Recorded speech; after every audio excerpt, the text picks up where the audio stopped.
આમ તો ચૂંટણી અને ચૂંટણીની વાતો જ્યારથી ચાલુ થઈ છે ત્યારથી જ આક્ષેપો અને પ્રત્યાક્ષેપો જે છે એ થઈ રહ્યા છે અને ચૂંટણીનો સમય આવું થતું પણ હોય છે, પણ આજે જે સામે આવ્યું છે એ કંઈક વધારે જ છે। અત્યાર સુધી તો એવું થતું હતું કે પક્ષો એકબીજા પર આક્ષેપો કરી રહ્યા હતા, પણ ઘરની વાતો હવે ચોકમાં બજારમાં આવીને થઈ રહી છે, કારણ કે ભાજપના જ કાર્યકરે ભાજપના જ એક મોટા ગજાના નેતા પર ખૂબ ગંભીર આક્ષેપો કર્યા છે। કોણ છે આ મોટા ગજાના નેતા, કોણ છે આક્ષેપ કરનાર કાર્યકર, તેમણે શું આક્ષેપો કર્યા છે, બધી જ વિગતો જાણીએ અહેવાલમાં। જય હિન્દ, BSI TV ન્યૂઝ પર આપની સાથે હું છું નિધિ ગઢવી। હવે એવું લાગી રહ્યું છે કે ભાજપના આંતરિક મુદ્દાઓ ભાજપને જ નડવાના છે અને ખાસ કરીને હવે જ્યારે વિસાવદરની ચૂંટણીને ગણતરીના જ દિવસો બાકી રહ્યા છે ત્યારે આવું થવું એ કોઈ પણ પક્ષ માટે ગંભીર બાબત કહી શકાય। અને જો કે આ મુદ્દો પણ એટલો જ ગંભીર છે કારણ કે ભાજપના જ એક કાર્યકરે ભાજપના જ એક દિગ્ગજ નેતા પર જે આક્ષેપો કર્યા છે એ આક્ષેપો જ એટલા ગંભીર છે। આ ભાજપ કાર્યકર છે જામકંડોળાના જૂના માત્રાવડ ગામના ઉપસરપંચ અને એ દિગ્ગજ નેતા એટલે વિઠ્ઠલ રાદડિયા અને જયેશ રાદડિયા। અતિ ગંભીર આક્ષેપો સાથે આ ભાજપ કાર્યકર વિસાવદરની જનતાને કોને મત આપવાનું કહી રહ્યા છે, સાંભળો। રાજકોટ જિલ્લાના જામકંડોળા તાલુકાના જૂના માત્રાવડથી ઉપસરપંચ બોલું, વજુભાઈ ત્રાણા। હવે અત્યારે વિસાવદરની પેટા ચૂંટણી ચાલે છે। ગોપાલભાઈ ઇટાલિયા અને કિરીટભાઈ પટેલ ભારતીય જનતા પાર્ટીમાંથી કિરીટભાઈ લડે છે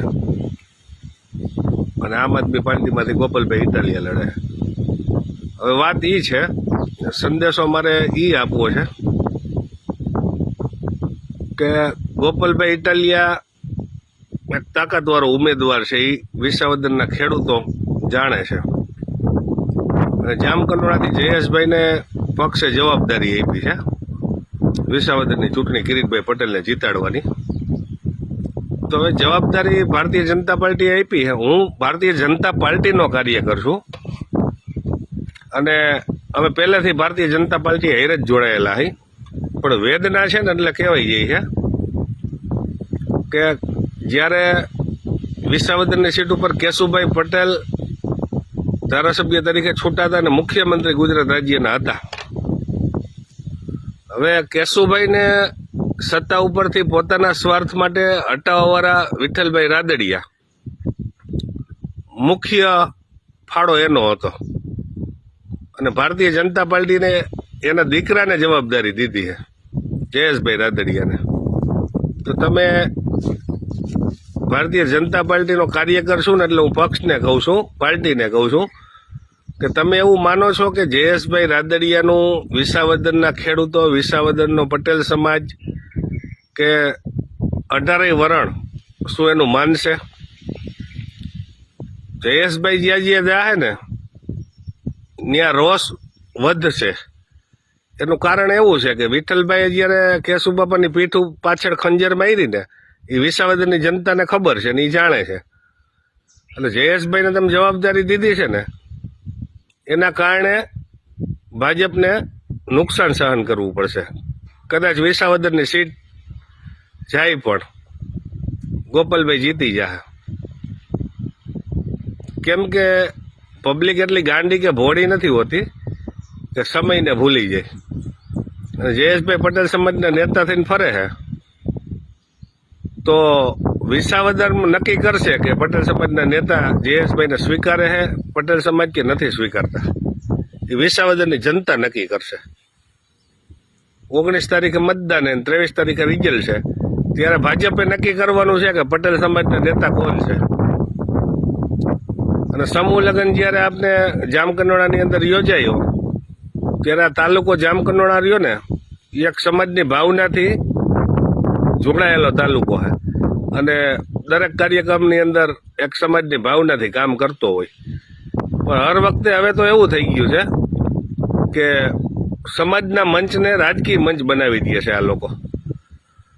જ્યારે સમૂહ લગ્ન હોય કે અન્ય સમાજની મિટિંગ હોય ત્યારે રાજકીય વાત સિવાય બીજી વાત ન હોય અને આ વસ્તુ અમે સ્વીકારતા નથી ને અમને ગમતું નથી। હવે પછીના આગલા દિવસોમાં જો આવા કાર્યક્રમ થશે ને તો એ વસ્તુમાં અમે ઇન્વોલ્વ નહીં થાય. એનું કારણ છે કે જ્યાં સમાજની વાત આવે ને ત્યાં રાજકારણ ન આવવું જોઈએ. એમ વિઠ્ઠલ રાદડીએ કહેતા કે સમાજમાં રાજકારણ ન આવવું જોઈએ. તો આ સમાજના મંચને રાજકીય મંચ બનાવે છે ને, એ જામકંડોરનો આખો તાલુકો હવે જાણે છે. અને જયેશભાઈ એવું માને કે હું સમાજનો આગેવાન છું અને આ સમાજ બધો હું કહું એમ કરશે, તો એ વિસાવદર 23 તારીખે નક્કી કરશે. અને વિસાવદરના ખેડૂતોને હું એ કહું છું કે ભૂતકાળ જોજો, લોકોનો ભૂતકાળ જોઈ મતદાન કરજો. અને આવા આગેવાનો સમાજની અંદર જો મોટા થાય ને તો સમાજની દિશા ને દશા બે બગડી જાય.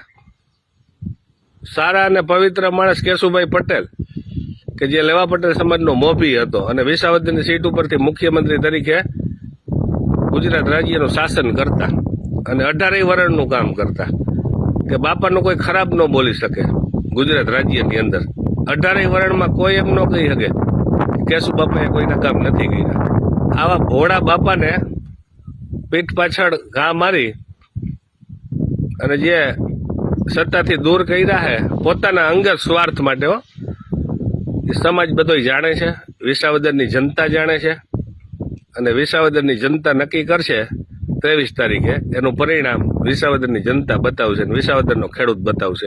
જૂના માત્રાવડ ગામના આ ઉપસરપંચની વાતો પરથી એટલું તો કહી શકાય કે હાલ વિસાવદરની ચૂંટણીમાં કિરીટભાઈ પટેલને પીઠબળ પૂરું પાડતી કરોડરજ્જુ પર એટલે કે જયેશ રાદડિયા પર આ વાર થઈ રહ્યા છે. હવે તેમના આક્ષેપોથી કિરીટભાઈની કરોડરજ્જુ ભાંગે છે કે કેમ, તે હવે આગામી 23મી તારીખે જ ખબર પડશે. આ વિશે તમારું શું માનવું છે અમને કમેન્ટ કરીને ચોક્કસથી જણાવજો.